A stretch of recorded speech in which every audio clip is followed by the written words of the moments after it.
You know, not that long ago, I had referred to myself as the minivan queen. And, well, I said that because for the last almost 5 years now, I have been absolutely, completely in love with the Toyota Sienna.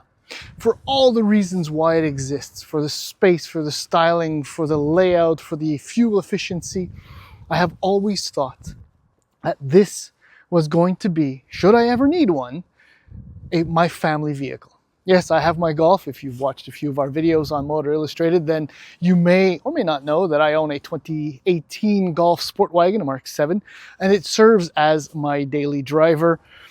But if I needed to replace it with something bigger, well, there was never any doubt in my mind that I was going to get a Toyota Sienna. In fact, over the last few years, I've done thousands and thousands of kilometers behind the wheel of a Toyota Sienna. I've gone on vacation with my family, even my parents, my kids, the whole shebang, and I have never, ever found or faced an issue with what is still in my mind today, bar none, hands down, the best minivan your money can buy. However, having said all that, my life has changed quite a bit in the last couple of years. And very recently, I found myself requiring a new family vehicle. And, well, I may have hinted at it on a few occasions in some previous videos, but I didn't go for a Sienna against all odds, against all expectations. I went in a very similar yet very different direction. Yes, behind me is my 2025 Kia EV9 Land all-wheel drive. You would have told me just over a year ago, your next vehicle is going to be electric. I doubt it. It's going to be an SUV. I really doubt it. And a six-seater? There's no way. Well, never say never, as they say. Anyhow, what I want to do in the following video, because I've extensively reviewed the Sienna, and I still can't get enough. I mean, I've had this for a few months, and yes, I'm still, well, wanting to spend time with the Sienna because it's just that great. But what I want to do is find out if I made a mistake. In some ways I know I have, in other ways I know I haven't. So that's what I want to kind of explore in the following video, where we're going to do not necessarily laps around both vehicles because both are quite familiar, and I've reviewed the EV9 on a few occasions last year. But yeah, we're going to point out some of the differences and why, for some reasons, this one is still the far superior product. But in other cases, this one is far superior as well. Anyhow, so if you don't mind, please hang in there, and let's look at these two incredibly well-conceived, highly dedicated family vehicles. All right, just before we begin, I want to point out that my EV9 is already shod with aftermarket fast EV wheels, as well as some Hankook Ion Evo AS SUV tires, which I will be reviewing during the course of the summer. So no, my EV9 is not stock, but obviously it is. It's just wheels and tires, nothing special. But special though, as far as styling is concerned, yes, the color does have a certain amount of impact, but definitely just a few words on styling. I won't take too much time on that. But the EV9 no longer really turns heads because it's more and more common.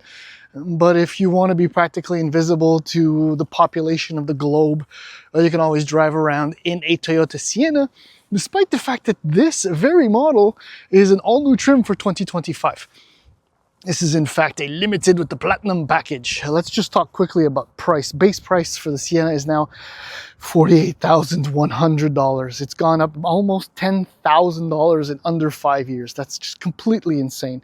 Whereas the EV9 starts at $59,995. I'm not going to go over all of the specs that you get with the vehicles, but as tested with the Platinum package, which includes these specific unique 18-inch wheels on the Sienna, Also includes heads-up display, a fridge, and a vacuum cleaner. That is correct. That's a $4,800 option. As it sits before you, $70,678.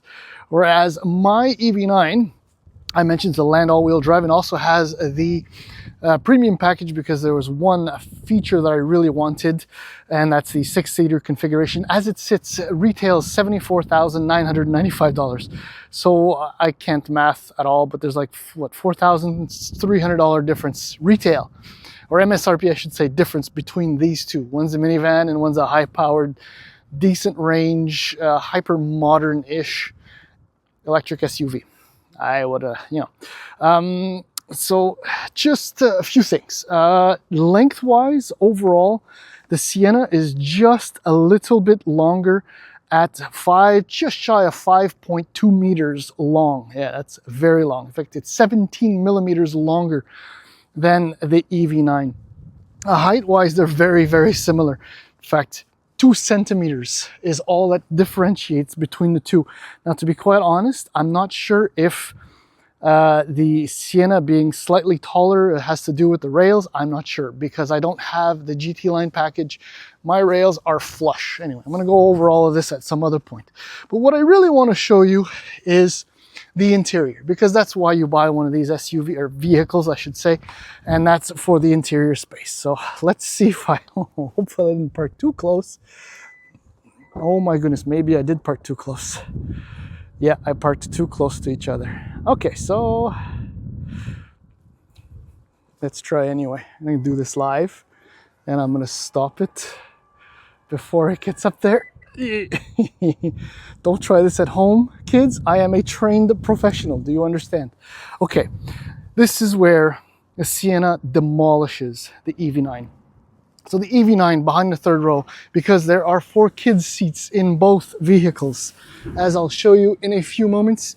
But behind the third row, there's not much space.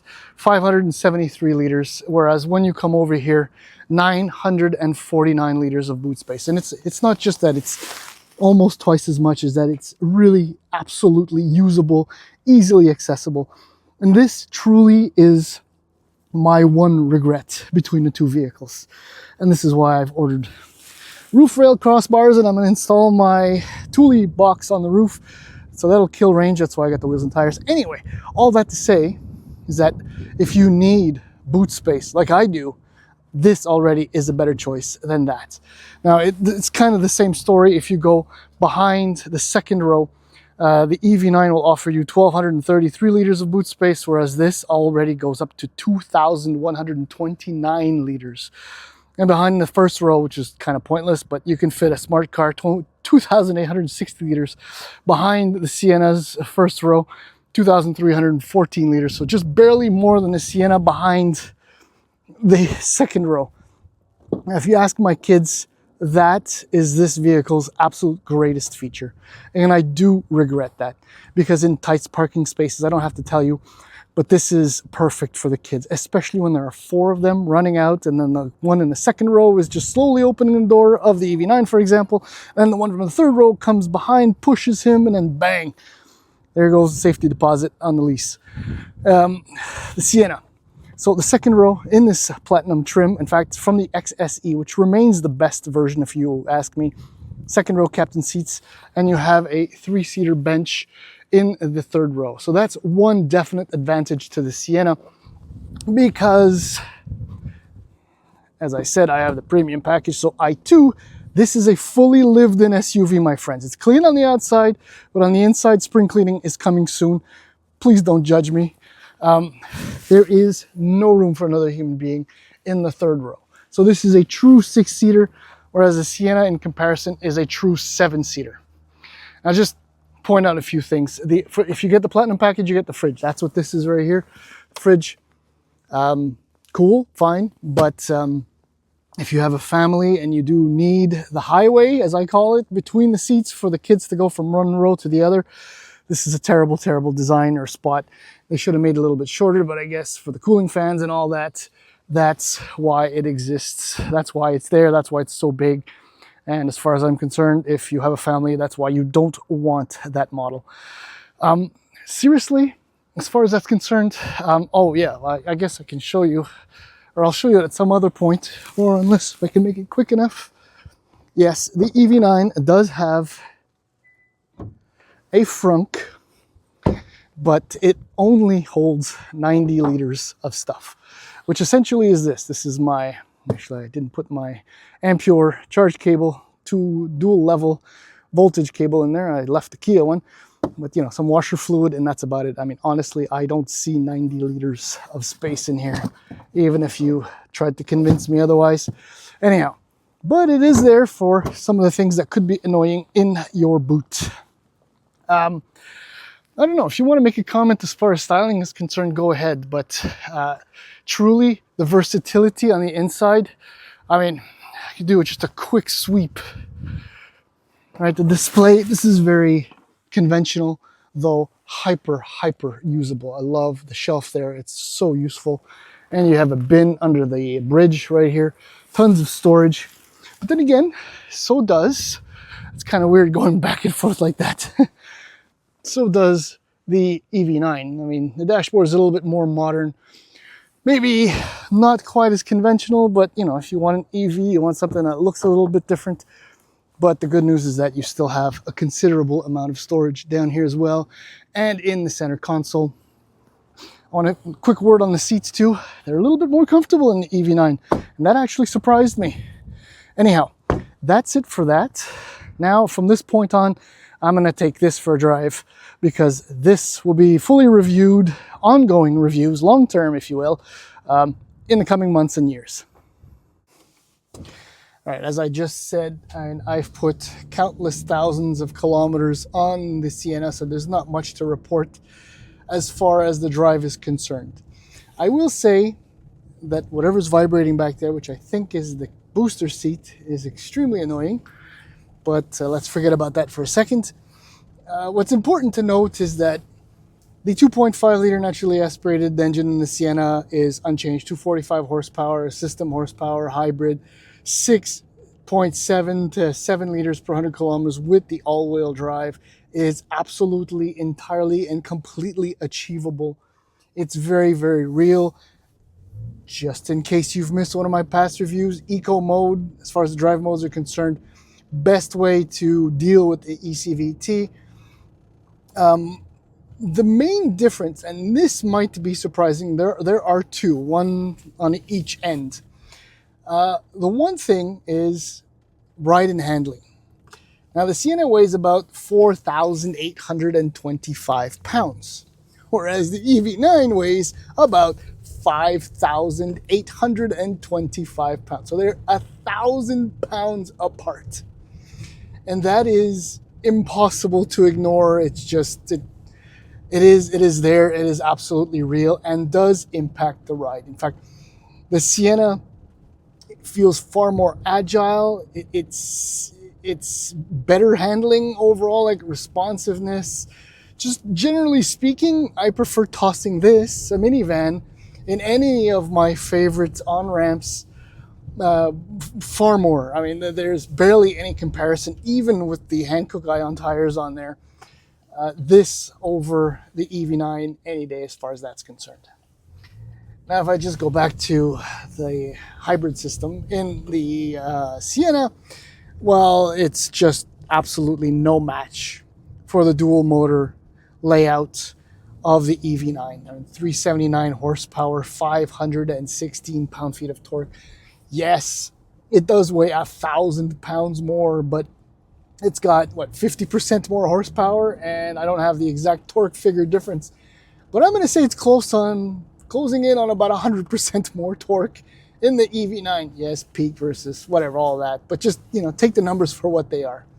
Efficiency-wise, I'm averaging easily well over 400 kilometers with the EV9, and charging is relatively quick. Which do I prefer driving, however? Now, after a few days with this and a few months with the EV9, I'm going to have to go for the power over the handling. Braking, more or less the same. The regen braking, the EV9 does play a huge role in making stopping a lot more, well, involving, I guess, at least for me, because I love to use the paddles. Yeah, the power wins it though. Absolutely wins it.